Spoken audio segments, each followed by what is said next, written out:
Hi guys, welcome back to my YouTube channel. Today is a highly requested video by my followers, friends, family, my mother especially, and that is simply how to do your makeup, how to achieve flawless, everyday looking makeup, and that is what we're going to be doing today. Makeup 101, complexion. I'm your teacher for today, so make sure you grab your products, get comfortable, class is in session. First and foremost, good makeup always starts with good skin prep. You making sure your skin is clean, it's toned, it's moisturized, you've worn SPF. Please make sure you're wearing SPF. And if it's cloudy, if it's raining, SPF is not just for sunshine and it's not just for outdoors as well. You should be wearing SPF indoors and outdoors, no matter the weather. It is a daily requirement. And then after skin prep comes makeup prep. Also with skin prep, make sure you've given yourself about 5 to 10 minutes for your skincare to sink into the skin and let it work before you then immediately move on to makeup. So after skin prep comes makeup prep by way of a face primer. What a face primer does, it almost acts like a buffer or a layer between your skin and the makeup you're about to put on it. And also you can get specific types of face primers depending on what your skin requires. If you're somebody who's oily, you might want a mattifying primer. If you're somebody who's dry, you might want a hydrating primer. Are you somebody who's got quite open pores, you might want something that's pore refining, you know, that fills in the pores and blurs out your skin. Some primers even do all three. So you need to know what kind of skin type you are, what your skin requires, to then figure out what kind of primer you want. Today we're going to be using the One Size Secure the Blur Makeup Magnet Primer. Now this primer is a pore refining primer with niacinamide. It mattifies and evens out the skin's texture as it grips for flawless makeup application. Whilst my primer it's doing its thing, of course it is a kind of skincare, I move on immediately to my brows. You can of course skip this step and just use a spoolie to make sure that all your brow hairs are in place, and that is simply all you need to do. But I will be using the 24-hour brow setter by Benefit Cosmetics. This almost gives you a laminate brow effect, and also, as it says, just keep your brow hairs in place. Very easy. You just coat your brow hairs with the product and press down as you do so. Now onto foundation.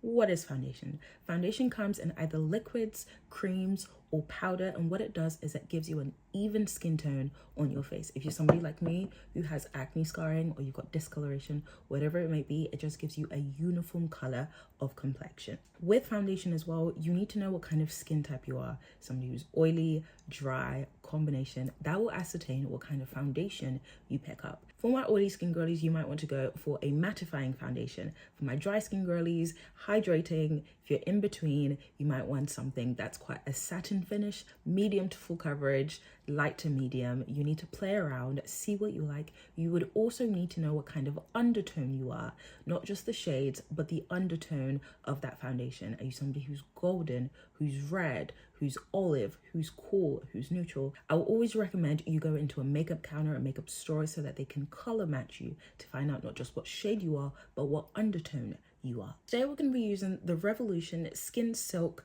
Radiant Satin Serum Foundation. They have about 40 shades of this. This is a medium to full coverage foundation, very much like skin, very nice and glowy and hydrating, literally skin silk. You can get this in Superdrug or Boots, I believe. Retails for $10 to $11.99, I want to say. A lot of people are unsure what tools we're using for our foundation, brushes, sponges, fingers. First, just put that to the side. I can't imagine going in with your foundation and rubbing it like face cream. I cannot. Can't. Personal preference, but for me personally, no.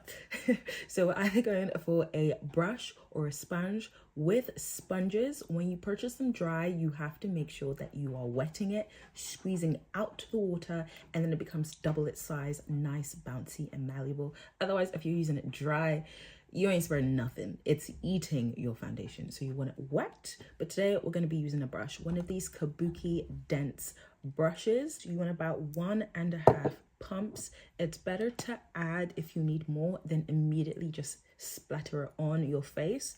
Add as you go on to see if you need more. Otherwise, about 1.5 should do it. I then use one of my flat brushes to mix and then just place haphazardly all over my face. Then use the dense brush to pat Wherever. Don't forget to take it down your jaw. Otherwise, you may find that when you finish your makeup, you might just get this line right here from where your makeup just stops. And you don't want that. So make sure you're blending all the way down. Pat, pat, patting in place, especially for my acne scar girlies. If you find that your makeup isn't, or your foundation isn't giving you the coverage you need, rather than swiping, try first of all going for a medium to full coverage foundation and tapping the product in place so that it stays where you need it to stay. You're not swiping, but you're patting in place. And I also did not take it underneath my eyes because the skin underneath your eyes is very thin. So the less product you put on there, the better it is for you throughout the day when you're wearing your makeup, so that it doesn't crease and it doesn't crack. So we're just gonna leave that space and fill it with concealer later. But as you can see, nice, flawless, well blended foundation. Now, as you can see, my face is very one dimension, very flat with my foundation. So with concealers, you need to put the highlights back into your face, because in day-to-day life, as you're moving, as the light is hitting those high points of your face, your forehead, your nose bridge, your chin, underneath your eyes, it brings cohesion back into your face. So with concealers, as the name suggests, it conceals whatever you need it to conceal. You can get concealers in various shades to match your foundation. For example, if you just need to conceal a spot, you can just do that. Or you can get them in a shade that's 1 or 2 shades lighter than your foundation to highlight, to bring those high points back into your face. And with contour, which is about 1 to 2 shades darker, depending on what you want, you bring back the contours of your face, whether that is your cheekbones, your chin, your nose. You can use it to carve and sculpt whatever face shape you want, so to speak. With concealers, very much like foundation, you can also get them in different shades, in different undertones. You need to ascertain what your skin needs before you purchase a concealer. Do you need something that's light to medium, medium to full, something hydrating, something mattifying? Today, we're going to be using the NARS Radiant Creamy Concealer. But before that, we're going to contour with the Revolution Bronzing Stick. Now, the difference between bronzing and contouring is that bronzing tends to just bring warmth into the skin. You know how you get that sun-kissed look? You can achieve that with bronzer. Whereas contour, I tend to find, is a more cooler toned shade. So it brings shadow and depth back into your skin. So we're going to put that on our cheekbones, our noses. And some people also like to put it underneath their jaws, like I said, to really slim down and just carve out their jaws. Gonna get a nice fluffy brush like so, and again, tapping motions. We're not swiping because that's just gonna displace everything we've put on there, but we're gonna blend like this, or you can swipe it up in a nice C shape. Now, also with contour, you need to identify what face shape you are, because that determines how you're placing your contour. Because if you put it too low, you might drag your face lower, make it longer, put it too high, yada, yada, yada. So please try and find out what kind of face shape you are before contouring, but play around with your face as well. Because my cheekbones are quite prominent, it's easy for me to just put the contour just on my cheekbone and blend up rather than blend down beneath my cheekbone, which would then elongate my face and just make it look dirty, you know? Also, you see that with my contour, I used an angled brush so it fits into the angle of my cheekbone. It just does the work for you, to be honest. And then with my nose contour, I would do the same with an angled brush like that, so it fits in where I need it to fit in. And then I just blend.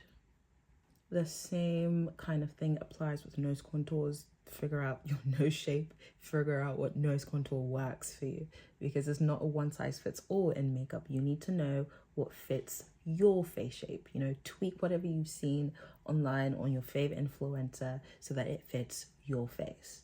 For this step, I would generally go in with a blush, a liquid blush, but I'm going on the idea that not a lot of you have liquid brush.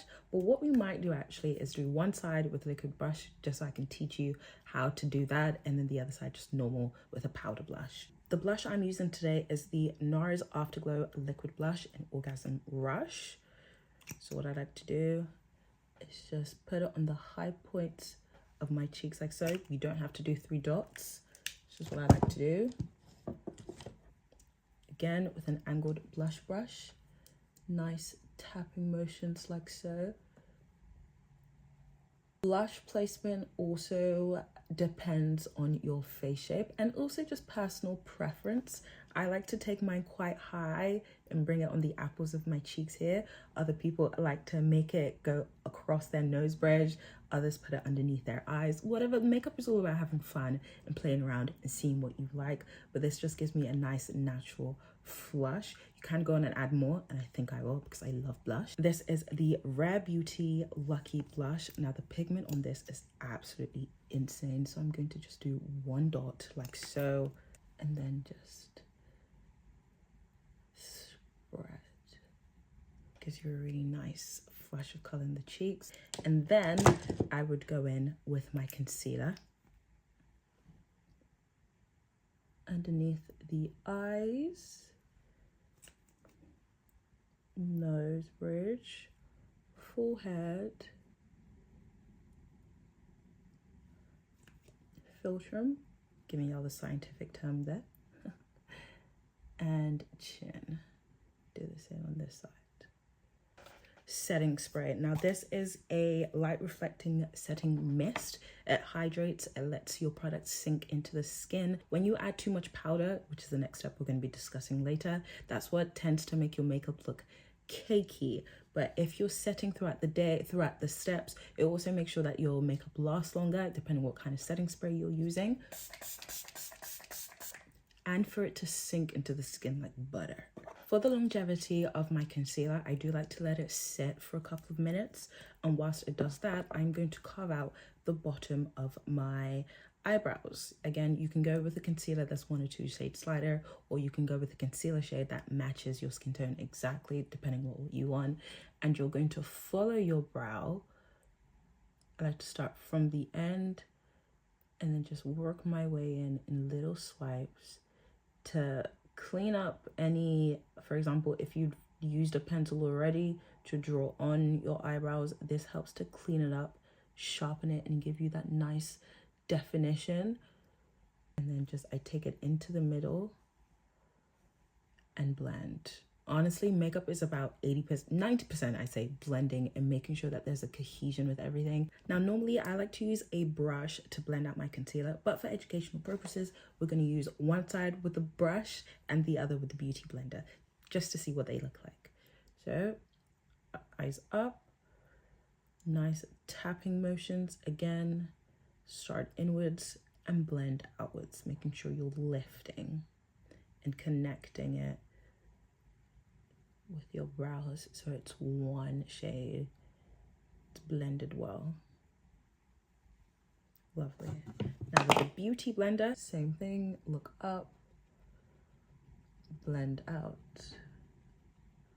Blending it with my blush. So again, there's no line of concealer, blush, contour.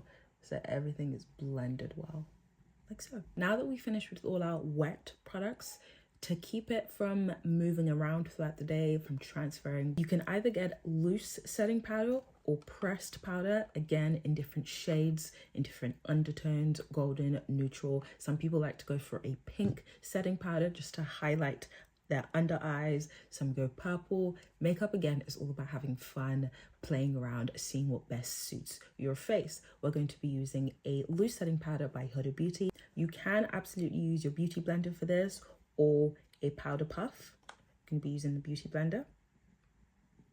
Make sure you tap off the excess. Look up. Before that, sorry. As you can see, I've been talking, I've been looking around. The concealer underneath my eyes, because it's wet, it's gone into my creases, it's moved. So you're gonna look up, blend before putting your powder on. Otherwise, if you put it on, it's game over really, because now you've set the creases into your eyes and you don't want that. Look up and press the product in.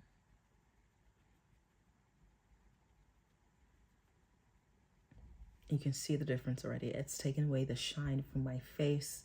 It's giving me a nice blurred out, nice flawless look. I'm gonna do the same on the other side.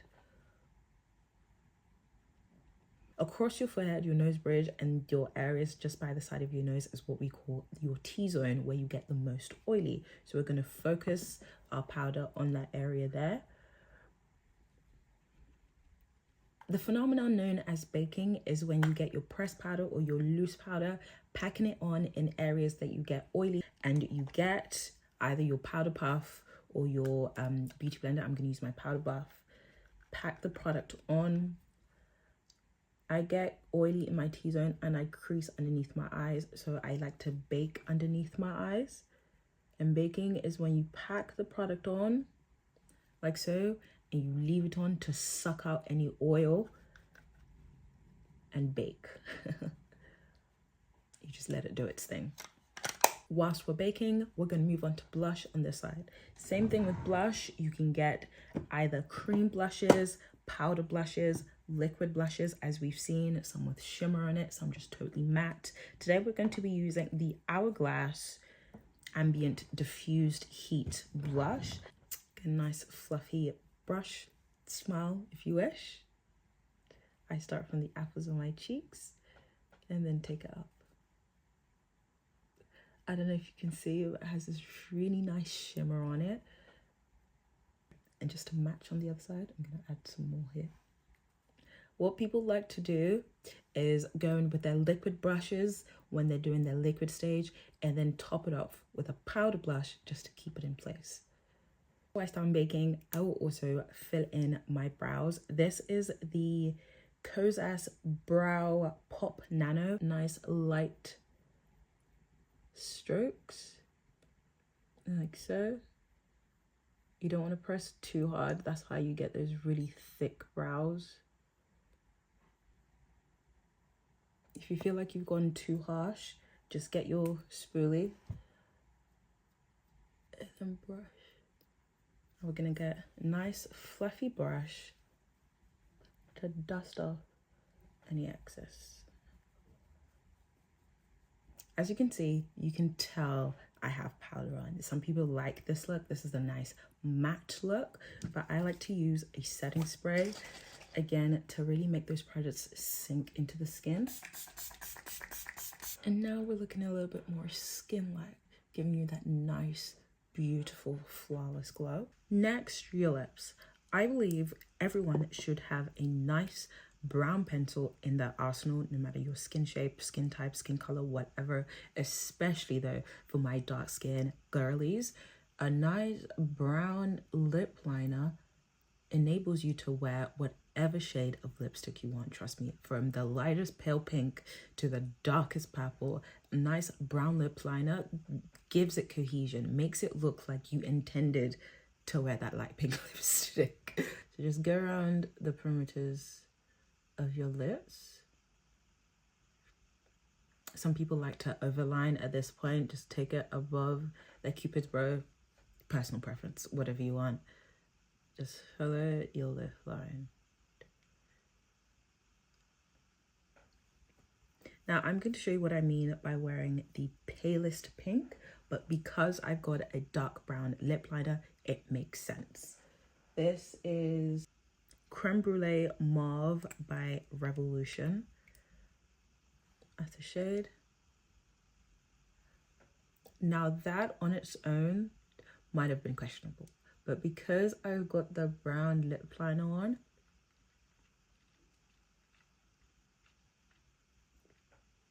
it blends well. The formula in this is actually beautiful as well. It smells delicious.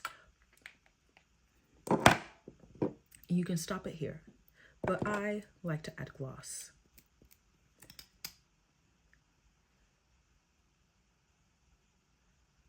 This is also by Makeup Revolution. This is Kiss Nude Pout Balm.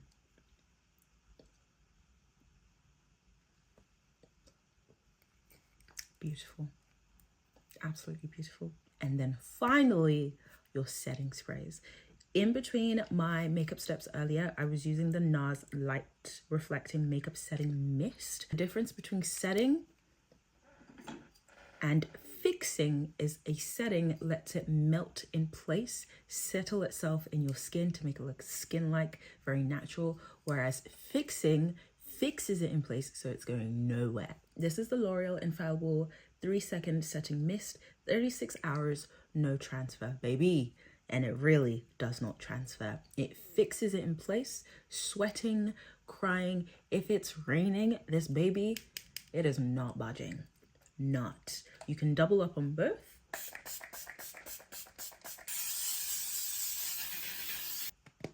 Let it set.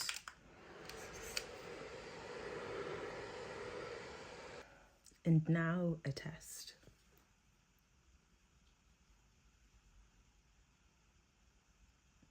Yeah. And this is the final look. Easy, flawless, long-lasting, everyday makeup. If you've stuck around this long, please make sure you like, subscribe, share. If you find this enjoyable, if you find it helpful, share it to your friends. I'm showing this to my mom. Hit that alarm notification button because next time we're doing eyeshadow and you do not want to miss it. Thank you so much for watching and I'll see you next time.